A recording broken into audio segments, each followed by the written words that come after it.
Hello again. I'm Caner. I'm with you with another Pilot Talk video series. Yeah guys, time flies. It's already fifth video. I originally didn't think of anything when I started recording it for the first time. I don't know how many I will make it before I stop it. Then I thought of it. I said, okay, I will make at least 12 videos. So because during this 12 videos period, I believe I can give as much as information possible. So that's enough, I believe. Then I set myself an aim. It's today fifth video. I'll record another 7 months for you. And I believe after 12 videos, I think I can give a lot of information to you about how am I flying, where am I flying, what kind of operation I'm doing, freighter, passenger, day, night, destinations. I believe I can give you all of these informations. That being said, let's continue with the Pilot Talk May 2022. As I told you in the April's video, my month ended with Dallas flight. And already my May started with the Dallas flight because I landed in the first day of the May, and that was it. I got 6 days off in between because once you come from ULR flight, you need to have minimum 2 days off. Then I did some more days off because why? My friends were supposed to visit me, and that was the 8th time for the Muslims. And here, Eid, in this region, Eid is the most important thing. And people come closer, they gather together, they go out, they do lots of things together. And my friend texted me, I really like him so much. He's my flatmate, he's living in Turkey. He said, I will come to Dubai. His wife and his kid, they all came and visited me. That was a unique and experience for me, and I was again their tour guide. That was already second time in a month period for me, but I really enjoyed a lot. Okay, that's enough. There's now time for the first flight of the month, which is to Delhi. I believe it's on the 6th of May. My first flight was to Delhi. Indian flights are relatively short flights. First sector was 2:58 and the second sector was 3 hours 2 minutes. Basically they are short, not that long. But I was lucky because they were like all day time. I hate night turnarounds, but this is our job. You cannot avoid them because you have to fly and someone needs to fly these flights. And my company's rostering department is fairly it's really fair, and some time frame I'm flying at night, sometimes I'm flying day. In a year I would say it's balanced, and that time I was flying daytime. Normally I'm not fan of flying east. I would prefer to fly west if I have an option, but this month I don't know, it's by chance I flew to east more than the west. So that was an India flight to Delhi, and I told you before, India flights are sometimes challenging, tricky because of the monsoon season. If you're flying in the bad weather, each airplane you can think of, they are just avoiding bad weather, and it's like a mess. You are turning left, right, and these airplanes are all doing the same. And the controllers there, they're doing an amazing job because the number of traffic in Indian airspace is huge, and it's a overfly point from the west towards the east. You fly over India, and also sometimes communication there is quite a bit challenging because everyone is just jumping in the frequency without waiting. So sometimes I struggled 5 minutes, 6 minutes to check in for the first frequency or the new frequencies. This is how it is. Once you fly there, you will gain experience. But apart from that, Indian airports, ATC, the facilities, that is good. And also one other thing, when you're flying over Indian Ocean, before coming Indian mainland, still you're flying over the ocean. Let's say if you depart from Dubai and you fly to Maldives, after Muscat, you are entering Indian airspace. But the thing is, it's very far from the mainland of India. So therefore, you need to have HF communication. And HF communication in that part of the region, I don't know, it's really bad. And you need to have, of course we have CPDLC and we are connecting to CPDLC. It's easy to send the messages through the computer, but time to time you have to make a cell call check, but it's sometimes extremely difficult. That being said, I went to Delhi I came back, no problem at all. It's a turnaround flight. What is turnaround flight? It's just you go and come back to home in the same day, or you start your flight in the evening time and you come to next day, but still you don't go a destination and stay there. It's called layover. After Delhi flight, I got 2 days off, and after that, this time I flew to Mumbai, more or less the same. And that was also by coincidence. First sector and the second sector was exactly the same time. It's like 3 hours, 2 minutes. The first sector, 3 hours, 2 minutes, and the second one also 3 hours, 2 minutes. So I like this coincidence, you know, it's really hard to make exactly the same. And it was almost the same. It's still day, it's again day flight. I flew there, came back, 3 hours flights. I like this kind of daytime flying, so no problem at all. And then I came back to Dubai, I got another days off, and then thereafter it was time for Manila. I'll talk about Manila flight, but before that, it happened for the first time to me with 777. I would like to share this experience for you guys. For the first time in my life, after pushback, and while taxiing, we had a small technical malfunction. We had to run the checklist, but there was a MEL item, minimum, you know, what is MEL, minimum equipment list. Basically, I'm not giving too much details about it. You can operate an airplane with the defect items. So not each system in the airplane has to work for you to operate an airplane from point A to point B. So it's okay. Sometimes your air conditioning partly can be, you know, broken, or there is some minor issues that if dispatch is allowed under this book called MEL, minimum equipment list, still you can continue. And at that time we were taxiing out for the departure, and we got a malfunction, and in that case, you know, there was a MEL maintenance deferred items.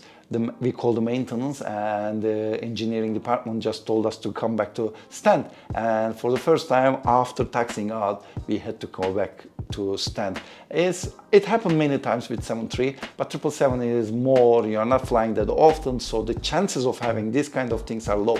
But as a first officer, this is a great opportunity for me because I experienced this kind of things. Because you startle when you have this kind of things. Normally, when do you do your after landing checklist? You always do after landing because you know by heart when to do it. But if you need to go back to your stand, in that case, you need to think out of the box because everything now is out of the order. In order to go your stand, you need to execute the checklists like after landing checklist, though you didn't even take off. Then you need to start the APU because you're gonna shut down the engines. You know, this order can be broken down, so that's why you should prepare yourself and you need to take a breath. You need to kill the startle effect that you had, because it's obvious you have this startle effect. Oh, I'm going back to stand, what am I gonna do now, because it's not planned. Then okay, I need to start the APU, I need to run the checklist, I'm not gonna miss anything, fuel pumps, hydraulics, you don't need to, you know, you shouldn't miss anything else. So therefore, we executed the checklist. Of course, after 7-8 years of experience, it's not that important which airplane you're flying.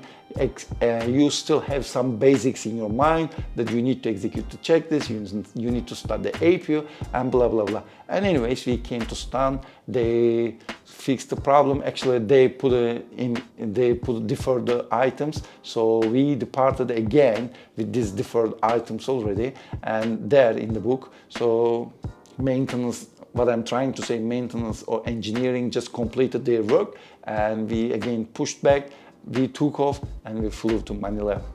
Manila flight is a long flight. The first sector was 8:22 and the return sector was 8:56. It's a really long flight. Sometimes we are 3 pilots there, sometimes, you know, 2. It depends on the time and everything. And it was a really nice flight for me. I like Philippines. It's a really good, great destination. I will go there for vacation too because I've been in Cebu, Clark and Manila. Those are all really nice. And the hotels there is amazing, guys. Okay, you know what, I just remember, I believe I recorded a video, I'll put here so you can see my hotel room. This is one of the best hotel room I have ever stayed in my life as a pilot.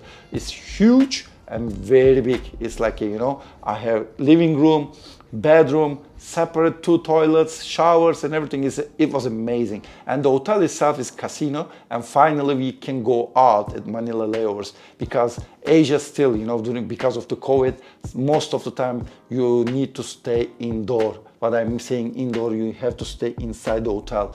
And I have been many times in Manila during this COVID times, but I couldn't even leave the room. That time I could leave the room and hotel. That was amazing. As I told you, the location that we are staying in Manila is like hotel resorts area. There are lots of, casinos, nice facilities you can enjoy there. And I wanted to go for massage. And I went there for 90 minutes massage.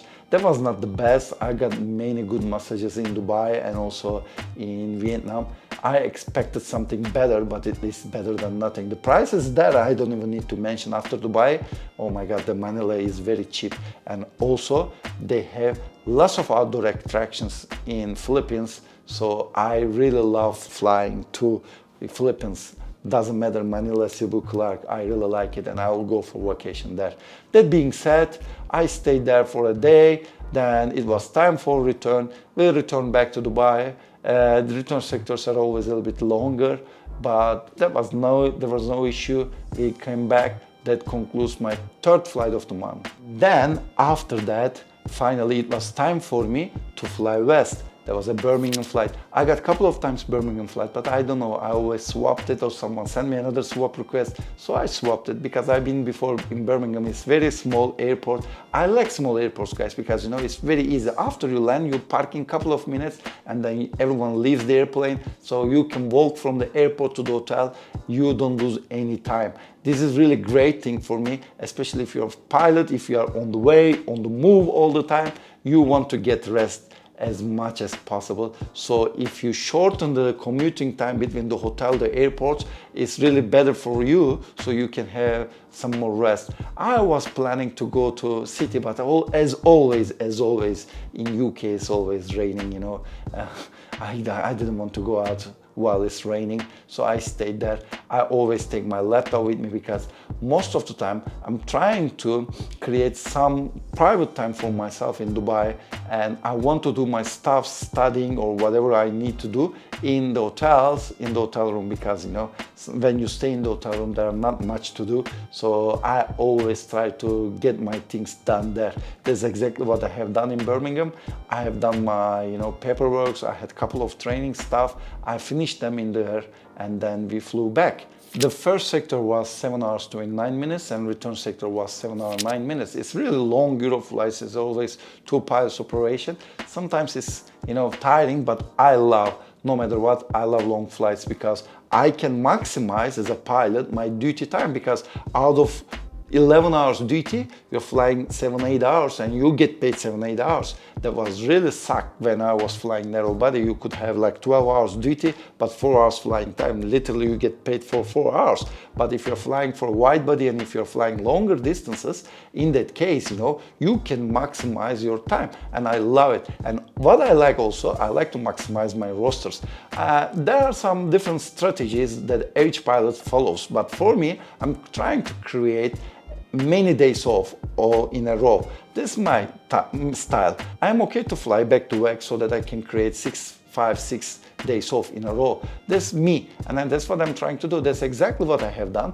After Birmingham flight, I swapped my flight with the Cairo flights, because after Birmingham, I got these Cairo flights that helped me to get 6 days off. That was an awesome thing for me. I'm gonna talk about now Cairo flights. I've been in Cairo for the first time. I was shocked, with Turkish Airlines, I could have flown there many times, but I've never done it. I don't know why. And the same in Emirates. Normally, we are flying there a lot, but I didn't flew. So I said, why not? Let's go there. But Cairo, I would say, guys, is a little bit challenging airport because of the upslope and downslopes in the airport, because it's not flat and the runways are literally, and some taxiways are aligned like this, and the airport is huge. And if you really land the other side of the runway, you can taxi such a long time with the upslope or downslope, which means that, you need to be careful about your brakes. There is something similar like this to Istanbul airport as well, because in Istanbul airport is also very, the one end and the another end of the runways is like very, very, very upslope or downslope, wherever you look at it, different angles. I must say that the one side and the another side, and if you take these differences, it's like 6-floor apartment. I'm not kidding, 6-floor apartment. Apart from these challenges in Cairo, and there's also issues with the GPS jamming there. You know, you're flying, nothing happens.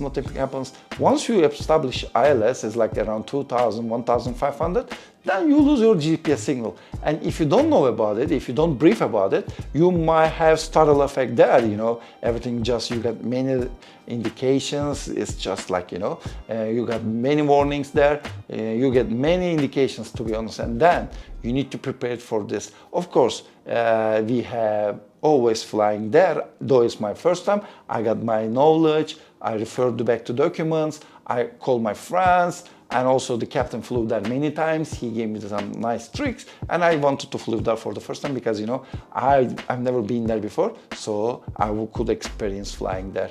I really liked the flight. There was a nice challenging turnaround, and that was it. After that, I arrived Dubai, and before going for flight, I took my suitcases, I left it in the company, and after the flight I immediately come back, I changed my clothes and I grabbed my suitcase, then I went for vacation. I had day off for 6 days and I flew to Turkey. So that was an awesome 6 days in Turkey. After being in Turkey 6 days, that was an awesome thing, you know, it's like vacation and you don't want to come back, but if you have a duty, what to do? I originally had a freighter trip, it was cancelled, and that was all available days. I thought that I could stay a little bit longer in Turkey, but, you know, they gave me a flight on the first available day to Tehran. I've never been in Tehran with Emirates, but I was there with Turkish Airlines many times, so I know there very well. It's really short flight from Dubai. The first sector was 2 hours 10 minutes and the return sector was 2 hours 1 minute. It's not that far, so it was an easy flight. I went there and then come back, and that was it, you know. Actually, I did something stupid. I would like to tell this to you guys as well. I actually, when it was my original roster, I placed my live leave request for a certain day, and then the flight is cancelled. But I forgot to cancel my live leave request there, and I forgot it there, and it was available day. And then one day I wake up and I say, well, oh shit, I forgot to cancel it, and they gave me leave. So I wasted 2 days of my annual leave for nothing, because most probably I would get nothing from these available days. But that's life, you still learn. That's how I wasted 1 day of leave in this month and 1 day of leave in the June, but that's what to do. This is life. And that concludes Pilot Talk May 2022. Now I'll make a recap and I'll give details about flying times and days off. In May, I flew 55 hours, 51 minutes. Yeah. It was only 6 flights and I like it. It was not that, you know, how can I say, rush for me. I really enjoy because it's normally not that, you know. I was supposed to fly a little bit longer, but the thing is my flights are cancelled. I had a really long freighter trip, but since it was cancelled and I didn't get any flight instead, so I just flew 55 hours. In this month, I got 16 days off, 3 rest days, and 1 vacation day, unfortunately. Total 20 days. I was either off or at home, rest day, I don't know how do you want to name it. And I was on duty for 11 days. So 11 days of work, 20 days off, you know, off days, rest day, and 1 day vacation.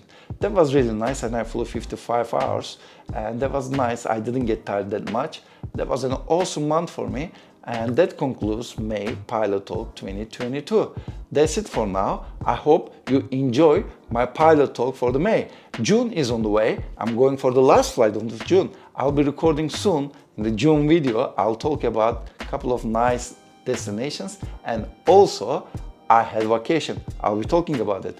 Alright, before going, as usual, please do not forget to subscribe my channel, like my videos, and hit the bell button to get the notifications once I upload a new video. That's it for today. I hope you like my video, and if you have any further questions or comments, please go ahead and drop down a message to me. I will read each of them. Your message, as usual, motivates me a lot. See you in the next video. Bye bye.